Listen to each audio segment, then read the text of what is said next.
Bismillahirrahmanirrahim. Assalamualaikum warahmatullahi wabarakatuh. Para sahabat-sahabatku, para sedulur, semoga selalu senantiasa dalam lindungan Allah Subhanahu wa taala. Semoga diberikan kebaikan-kebaikan, kesehatan, rezeki yang melimpah oleh Allah Subhanahu wa taala. Semoga senantiasa diberikan kenikmatan dan juga umur yang panjang oleh Allah Subhanahu wa taala. Amin ya Allah ya rabbal alamin. Para sahabat-sahabatku, jika berkenan silakan klik tombol subscribe di bawah ini. Terima kasih banyak para sedulur, terima kasih banyak para sahabatku telah mensupport perkembangan channel saya. Saya doakan semoga Allah memberikan kebaikan-kebaikan untuk para sedulurku, para sahabat-sahabatku semua sekalian. Amin ya Allah ya rabbal alamin. Para sahabatku, pada kesempatan kali ini saya akan membahas sebuah tema yang memang cukup menarik ya. Jadi ada sebuah kisah yang menarik yang saya ambil dari sebuah buku yang sangat terkenal. Bukunya itu berjudul Su'ul Khotimah atau kisah-kisah tragis akhir kehidupan. Itu mahakarya dari Syekh Mahmud Al-Misri. Jadi dikisahkan di dalam buku tersebut itu dikisahkan tentang Su'ul Khotimah atau orang yang wafat dengan cara yang tidak baik. Semua orang mungkin menginginkan di mana akhir kehidupannya, di mana Allah Subhanahu wa taala memanggil kita itu dalam keadaan kita husnul khotimah. Namun ternyata ada kisah-kisah di mana orang-orang yang memang di akhir kehidupannya ketika dipanggil oleh Allah Subhanahu wa taala itu dalam keadaan su'ul khotimah atau wafat dalam keadaan yang buruk. Naudzubillah min dalik. Semoga kita bukan termasuk orang-orang yang demikian. Jadi kisahnya itu pada suatu hari itu ada seorang syekh yang alim, seorang syekh yang memang taat beribadah. Pada saat itu setelah menjalankan sholat Jumat, setelah menjadi imam sholat Jumat, syekh yang alim ini kemudian masih sedang duduk-duduk di masjid gitu. Pada saat itu banyak mahasiswa dan orang-orang yang memang berdiskusi berkerumun sambil membahas tentang tema-tema Islam. Tiba-tiba di saat mereka sedang berkumpul dan sedang membahas tentang tema-tema Islami, tiba-tiba ada beberapa orang yang sangat terburu-buru. Ada beberapa orang yang terburu-buru datang ke tempat tersebut, kemudian memanggil syekh tersebut, Syekh. Kemudian syekh yang waktu itu ada di dalam melihat ada orang yang datang, maka dia bertanya kepada santrinya atau kepada muridnya, itu ada siapa? Coba engkau samperin gitu, coba engkau datangi, itu ada siapa. Kemudian murid dari saya ini kemudian menghampiri orang yang tadi datang ke masjid tersebut. Ada apa wahai si fulan gitu. Kemudian orang yang tergesa-gesa ini berkata, mana Syekh? Saya mau ketemu sama beliau, ada hal penting yang ingin saya sampaikan. Oh masuk aja, ini saya kebetulan sedang berkumpul dengan jamaah yang lain setelah sholat Jumat ini. Kita sedang bercakap-cakap, berbincang-bincang tentang kajian Islami yang lain gitu. Kemudian orang yang tergesa-gesa ini langsung bertemu dan menghadap syekh yang dimaksud. Kemudian sambil terburu-buru orang ini berkata, wahai syekh tolong kami, wahai syekh tolonglah kami. Jadi kami berasal dari daerah tidak jauh dari sini.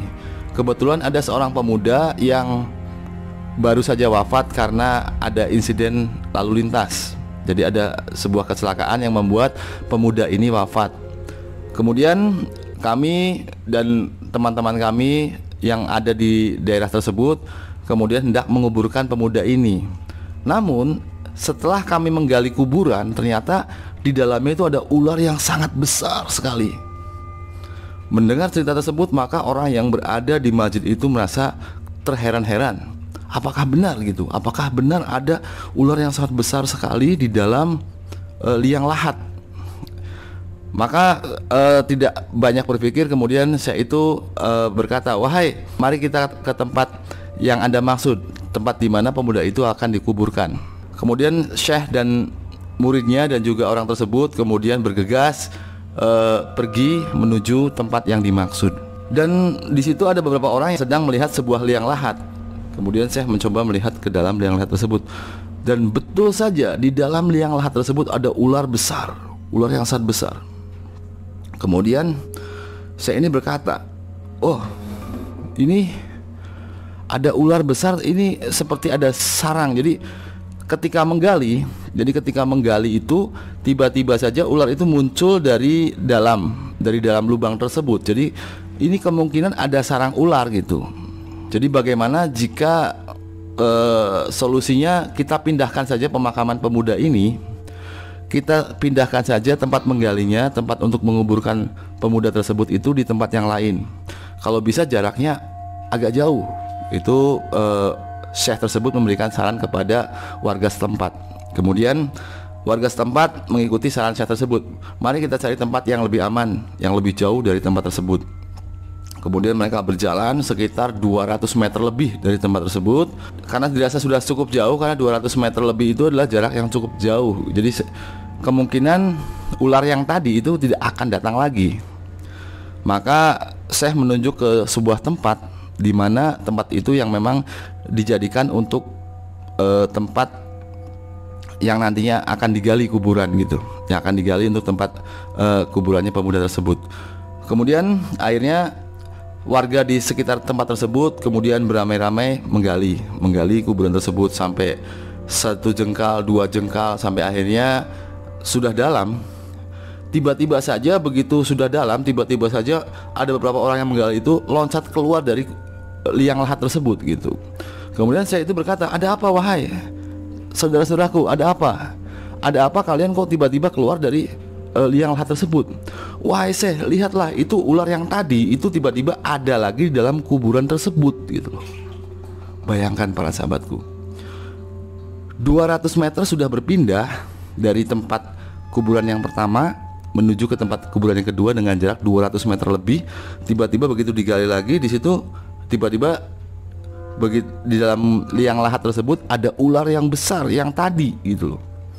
Kemudian saya itu mengamati, ternyata ular ini adalah ular yang tadi, ular yang besar yang memang mengerikan, membuat orang yang hadir pada saat itu merasa sangat ketakutan. Dan ada beberapa di antaranya yang memang pingsan karena nggak kuat melihat kejadian tersebut gitu. Jadi ternyata ini adalah ular yang tadi. Ternyata ular yang tadi itu membuat gorong-gorong atau membuat jalan di bawah tanah menuju ke pemakaman ini gitu loh.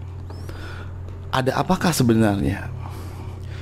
Kemudian Syekh ini akhirnya berpikir sejenak dan kemudian berkata kepada para warga sekitar bahwa, "Wahai teman-teman, bagaimana jika kita singkirkan dulu ular besar ini gitu, karena kan nanti kan kita hendak menguburkan pemakaman pemuda ini, maka sebaiknya ular besar ini harus disingkirkan," gitu. Akhirnya dengan rasa penuh khawatir dan ketakutan, mereka itu beramai-ramai membawa tongkat, membawa kayu, membawa ada juga pemanggang gitu, alat pemanggang dan sebagainya, itu mencoba untuk memindahkan ular besar tersebut. Mereka beramai-ramai mencoba untuk memindahkan. Namun mereka tidak berani untuk melukai ular tersebut karena mereka juga takut ini ular beneran atau ular apa gitu kan ya. Jadi mereka ada semacam ketakutan karena kalau ular biasa itu dari jarak 200 meter lebih, apalagi bawah tanah, itu tidak akan mungkin bisa membuat gorong-gorong atau lubang begitu cepatnya gitu. Maka dengan pelan-pelan dan berhati-hati dipindahkanlah ular yang sangat besar tersebut agak jauh gitu. Ular itu dari posisi yang agak jauh dari pemakaman tersebut itu mengamati aktivitas penggalian dengan seksama gitu. Begitupun juga warga, ketika warga yang menggali itu juga mereka waspada, khawatir kalau tiba-tiba ular tersebut itu akhirnya menghampiri mereka kembali, kan mereka udah punya persiapan gitu untuk kabur atau bagaimana. Jadi mereka menggali dengan penuh kecemasan dan kekhawatiran. Kemudian setelah dirasa sudah cukup kedalamannya, kemudian saya ini berkata kepada warga sekitar bahwa sudah cukup, sekarang orang yang wafat itu silakan dikuburkan di sini. Kemudian ada kurir yang menghadap ke rumah keluarga yang wafat ini. Kemudian keluarga yang wafat itu akhirnya dibawa, diusung kerandanya dan juga mau dimasukkan ke dalam liang lahat tersebut. Sementara ular yang besar tersebut itu dengan berada yang tadi sudah disingkirkan itu masih mengamati dengan seksama gitu.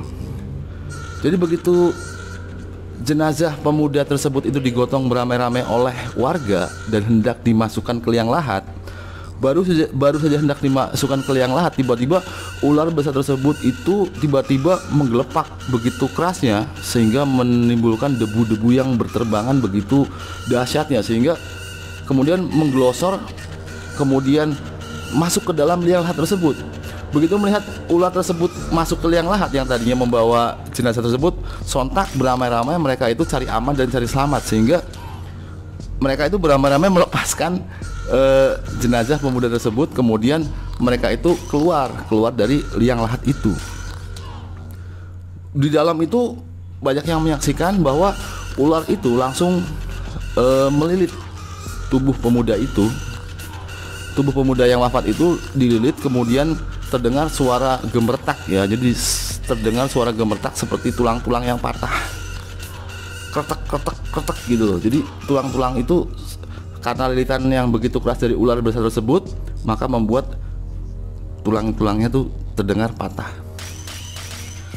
Yang tadinya sudah berlari berhamburan, jadi para warga, orang-orang yang memang tadi penggali kuburan dan juga keluarga yang tadinya itu sudah kabur, mereka penasaran gitu, lihat apa yang terjadi di dalam liang lahat tersebut. Akhirnya dengan pelan-pelan bersama Syekh tersebut, dan memang betul ketika di dalam liang lahat tersebut itu terlihatlah sosok pemuda yang memang masih memakai kain kafan itu sedang dililit oleh ular yang sangat besar. Dari ujung kakinya sampai ke kepalanya itu penuh dengan lilitan ular yang besar tersebut. Kemudian sang Syekh ini berpikir kembali, karena ini sepertinya bukan ular yang biasa pada umumnya. Sepertinya ini adalah salah satu tanda-tanda dari su'ul khotimah. Dalam hati Syekh itu berkata bahwa ya sudah, para warga, para sahabat-sahabatku, para sedulur, silakan sekarang kuburkanlah bersama ular tersebut. Biarkan, nggak apa-apa, kuburkanlah bersama ular ini. Kemudian sambil berdoa, kemudian Syekh ini kemudian bersama warga menguburkan pemuda itu bersama ular besar tersebut di dalam satu liang lahat. Para sahabatku, ini adalah kisah yang nyata yang ditulis oleh Syekh Mahmud Al-Misri ya, dalam bukunya yang bernama Su'ul Khotimah. Kemudian setelah selesai acara pemakaman, akhirnya Syekh ini dalam batinnya itu penuh dengan rasa penasaran, sehingga berkata dan bertanya kepada warga sekitar, di manakah keluarga pemuda tersebut. Kemudian bersama warga berkunjung ke rumah pemuda tersebut dan berkata, ternyata siapakah yang meninggal ini gitu loh. Kira-kira waktu beliau masih hidup itu kenapa gitu. Kalau menurut orang tuanya, bahwa pemuda ini sebetulnya adalah orang yang baik, tetapi dia tidak pernah menjalankan sholat. Syekh ini menyimpulkan bahwa salah satu yang membuat pemuda tersebut itu su'ul khotimah dengan tanda-tanda yang begitu mengerikan tersebut, itu adalah karena pemuda ini tidak pernah menjalankan ibadah sholat. Para sahabat-sahabatku, hikmah yang bisa kita ambil dari kisah nyata ini tentang su'ul khotimah atau tentang orang yang wafat dalam keadaan yang buruk, itu adalah tentang ibadah sholat. Para sahabatku, sebagai umat Islam, maka kita sudah memiliki kewajiban, yaitu untuk melaksanakan ibadah sholat. Ini adalah sebuah kewajiban bagi umat Islam. Maka jangan pernah kita meninggalkan sholat, karena sholat adalah salah satu tiang agama dan juga cara untuk mendekatkan diri kita kepada Allah Subhanahu wa ta'ala. Para sahabatku, salah satu hikmah yang tadi artinya semoga ketika kita menjalankan sholat, maka semoga Allah meridhoi kita sehingga kita bisa husnul khotimah nanti ketika kita wafat, bukan su'ul khotimah. Karena kesalahan dari pemuda ini yang memang dosa, atau yang dikatakan dosa yang menyebabkan beliau ini su'ul khotimah, itu adalah karena tidak pernah menjalankan sholat. Jadi sebaiknya sholat itu, khusus yang 5 waktu ya, yang wajib itu harus kita jalankan. Kadangkala mungkin kita memiliki perasaan yang malas, kadangkala kita juga memiliki perasaan yang untuk mengulur waktu. Itu semua harus kita hilangkan, karena hendaklah kita harus sadar dengan baik bahwa kita hidup di dunia ini tidak selama-lamanya. Ada sebuah kehidupan lain, yaitu kehidupan di akhirat yang lebih kekal daripada kehidupan kita di dunia. Dan salah satu bekal kita di akhirat adalah amal ibadah, dan salah satu amal ibadah kita adalah sholat 5 waktu atau sholat wajib kita dalam upaya kita mendekatkan diri kepada Allah Subhanahu wa taala. Semoga kita semua selalu senantiasa diberikan lindungan oleh Allah Subhanahu wa taala dan dijauhkan dari segala macam bentuk kekufuran, kefakiran, dan juga semoga dijauhkan dari segala macam bentuk su'ul khotimah. Semoga kita semua ini adalah orang-orang yang kelak nantinya insya Allah bisa husnul khotimah. Amin ya Allah ya Rabbal Alamin. Mungkin demikian saja para sahabat-sahabatku, para sedulurku, kajian atau ulasan yang bisa saya sampaikan pada kesempatan kali ini. Akhirul kata, wabillahi taufiq wal hidayah. Wassalamualaikum warahmatullahi wabarakatuh.